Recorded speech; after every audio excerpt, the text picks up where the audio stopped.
আজকে আপনারা কি উদ্যোগ নিয়েছেন? আমরা একটা নতুন উদ্যোগ নিয়েছি, সেটা হচ্ছে আপনারা জানেন যে প্রযুক্তি দিনে দিনে এগিয়ে চলছে।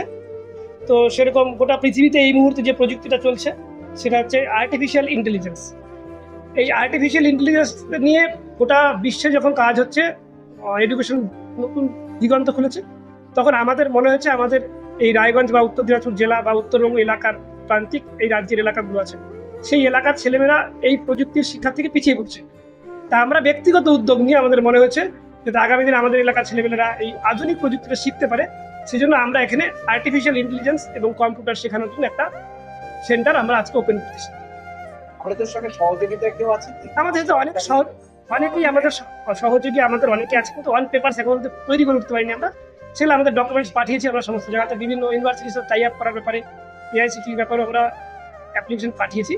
সেগুলো আজকে যেহেতু ওপেন হচ্ছে, আমাদের ডকুমেন্টেশন সময় লাগবে, সেগুলো হয়ে যাবে। এর মধ্যে একটা পার্ট আছে যে মেশিন লার্নিং। আমরা মেশিনকে আগে শিক্ষা দেবো, এবার মেশিনকে শিক্ষা দেবো আর সঙ্গে সঙ্গে আমরা নিজেরাও শিখবো মেশিন লার্নিং।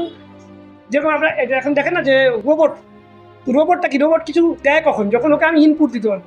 তো ঠিক সেরকম আমরা আগে আমাদের যে সায়েন্স, সেই সায়েন্সটাকে ওকে ইনপুট দিব, তার মধ্যে সেন্সার থাকতেছে, ও নিজে সেটাকে আরো বেশি ডেভেলপ করবে। সেই সফটওয়্যারটা থাকছে।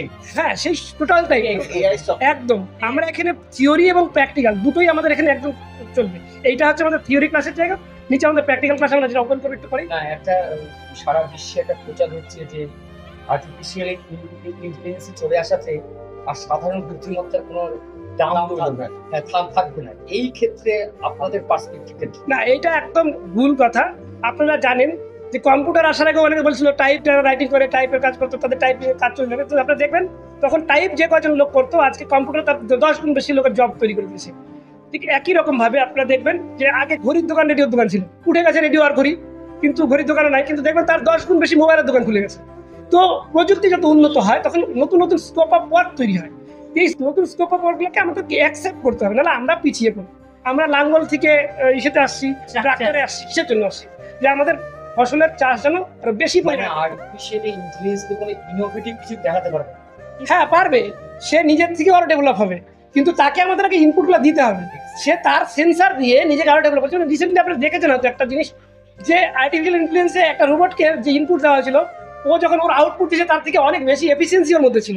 মনে করেন একটা ডাক্তার যদি এখন একটা অপারেশন করতে চায়, তো বেশিরভাগই আপনারা জানেন যে এখন মাইক্রোস্কোপিক হয়।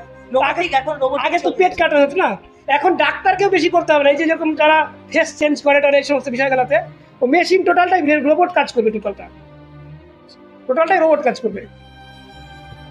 আপনাদের কতটা ক্যাপাসিটি রয়েছে এখানে? আমাদের এখানে 300 জন স্টুডেন্টের ক্যাপাসিটি। কেমন ফিস আছে মানে মোটামুটি একটু নর্মালের মধ্যে।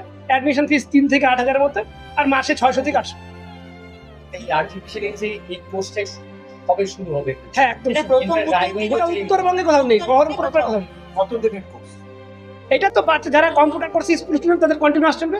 আর তাছাড়া আমাদের 1 বছরের সার্টিফিকেট কোর্স আছে, 2 বছর ডিপ্লোমা কোর্স আছে। খোলা থাকবে কতদিন? 7 দিনই খোলা।